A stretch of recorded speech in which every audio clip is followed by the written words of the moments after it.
اور کوئی انسان خدا کو دیکھنے کے بعد زندہ نہ رہ سکا، اور کوئی انسان خدا کو دیکھنے کے بعد مر نہ سکا۔ ناظرین، اس اصول کے بارے میں کچھ دوسرے صوفیہ کی رائے جاننے سے پہلے ہم اس کو سمجھنے کی کوشش کرتے ہیں۔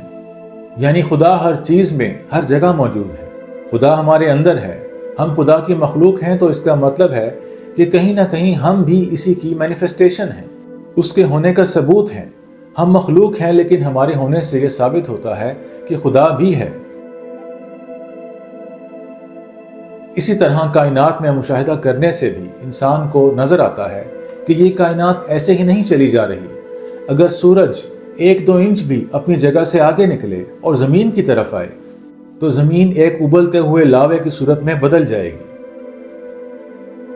تو آخر وہ کون ہے جس نے ہوا میں ہمارے لیے سانس لینے کی صلاحیت رکھی ہے؟ وہ کون ہے جو سمندروں پر چلتی ہوئی کشتیوں کو تھامے رکھتا ہے، ہوا میں اڑتے ہوئے پرندوں کو گرنے نہیں دیتا؟ یقیناً مساجد خدا کا گھر ہے، لیکن اگر ہم خدا کو ڈھونڈنے کے لیے صرف وہاں تک محدود ہو جائیں گے تو پھر ہمیں خدا کی صحیح سمجھ نہیں آئے گی۔ اسی بات کو خدا قرآن میں بھی فرماتا ہے، جس کا مفہوم یہ ہے کہ تم میری زمین میں گھومو پھرو، غور کرو، سوچو، اپنی عقل لڑاؤ، کائنات کو دیکھو، مشاہدہ کرو۔ تو اس کا مطلب ہے کہ وہ خود کہہ رہا ہے کہ خالی عبادتیں نہ کرو، بلکہ عبادتوں کے ساتھ جو اس کا اصل مطلب ہے، یعنی خدا اور اس کی تخلیق میں غور کرنا، وہ بھی کرو۔ اور پھر شمس تبریز کہتے ہیں کہ اگر تمہیں کائنات کے مشاہدے سے، مساجد میں، مندروں میں، عبادت گاہوں میں جانے سے بھی خدا نہیں ملتا، اور تمہیں خدا کے اصل گھر کی تلاش ہے، تو اس کو ایک ایسے عاشق کے دل میں تلاش کرو جس کا عشق سچا ہے۔ ناظرین، جہاں پر آ کر اکثر ہم پھنس جاتے ہیں اور عشق حقیقی اور عشق مجازی کی بحث میں پڑ جاتے ہیں۔ بات یہ ہے کہ عشق چاہے حقیقی ہو یا مجازی ہو، عشق چاہے بلے شاہ کا ہو یا ہیر وارث کا،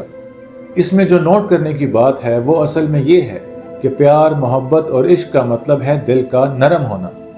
بلے شاہ کہتے ہیں، بلے نو عشق نے کیر لیا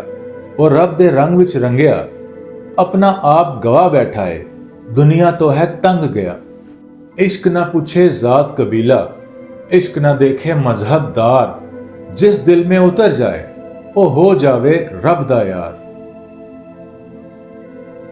اب جس کا دل نرم ہوگا وہی اللہ اور اس کی مخلوق سے محبت کرے گا، وہی اپنے دل کو بدلے گا۔ اگر اس میں ظلم ہے، زیادتی ہے، حسد ہے، بغض ہے، دشمنی ہے، تو وہ اپنے آپ کو چینج کرنے کی کوشش کرے گا، اور جیسے جیسے وہ اپنے آپ کو چینج کرے گا وہ خود ہی خدا کے قریب ہوتا جائے گا۔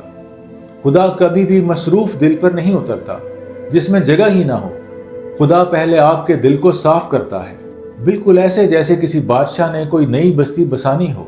تو پہلے وہ اس پرانی بستی کو اجاڑتا ہے اور پھر وہاں پر نئی بستی بساتا ہے، اور خدا تو اپنے ساتھ کسی اور کو برداشت بھی نہیں کرتا۔ تو خوش قسمت ہوتے ہیں وہ لوگ جن کے دل ٹوٹتے ہیں کسی بھی وجہ سے اور کسی کی بھی وجہ سے، کیونکہ جب دل ٹوٹتا ہے اور ہر کوئی نکل جاتا ہے اس دل سے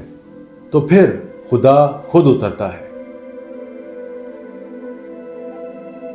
اور یہ جو شمس نے کہا کہ جس نے خدا کو دیکھ لیا وہ زندہ نہ رہا، اور جس نے خدا کو دیکھ لیا وہ مر ہی نہیں سکتا،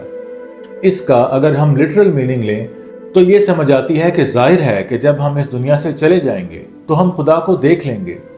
اور جب ہم دوسری دنیا میں جا کر خدا کو دیکھ لیں گے اور ہمارے اعمال اچھے ہوں گے تو ہم وہاں ہمیشہ کی زندگی پائیں گے اور کبھی نہیں مریں گے۔ لیکن اس کا اصل مطلب جو صوفیہ نے بیان کیا ہے اور جو ان کی مراد ہے وہ یہ ہے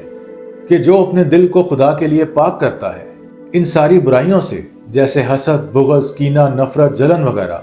تو جب انسان اپنے دل کو ان چیزوں سے پاک کرتا ہے تو بیسیکلی وہ اپنے اندر موجود اس پرانے سڑے ہوئے دل کو اٹھا کر باہر پھینک دیتا ہے، جس سے اس کا پرانا کریکٹر مر جاتا ہے اور پھر اس کے اندر خدا اترتا ہے اور اس کو ایک نئی زندگی ملتی ہے جس میں عشق، محبت، نرمی، روحانیت، خدا پر بھروسہ ہوتا ہے۔ اس طرح اس کا ایک نیا کریکٹر جنم لیتا ہے۔ ناظرین، ابن عربی یہ کہتے ہیں کہ کوئی ایسی جگہ نہیں جہاں خدا نہ ہو، ہر چیز، ہر انسان، ہر لمحہ خدا کے وجود کو ثابت کر رہا ہے۔ ابن عربی تو یہاں تک گئے کہ انہوں نے کہا کہ کریشن کریٹر سے سیپریٹ نہیں ہے، یعنی مخلوق اپنے خالق سے الگ نہیں ہے، لیکن بحیثیت مسلمان ہم اس چیز پر یقین رکھتے ہیں کہ خدا خالق ہے اور باقی سب کچھ اس کی مخلوق ہے۔ ابن عربی نے ایک بڑی خوبصورت بات کہی جس سے شمس تبریز کی اس بات کی توثیق ہوتی ہے کہ خدا کا اصل گھر دل ہے۔ وہ کہتے ہیں کہ نہ آسمان نہ زمین نہ ہی کوئی عبادت گاہ،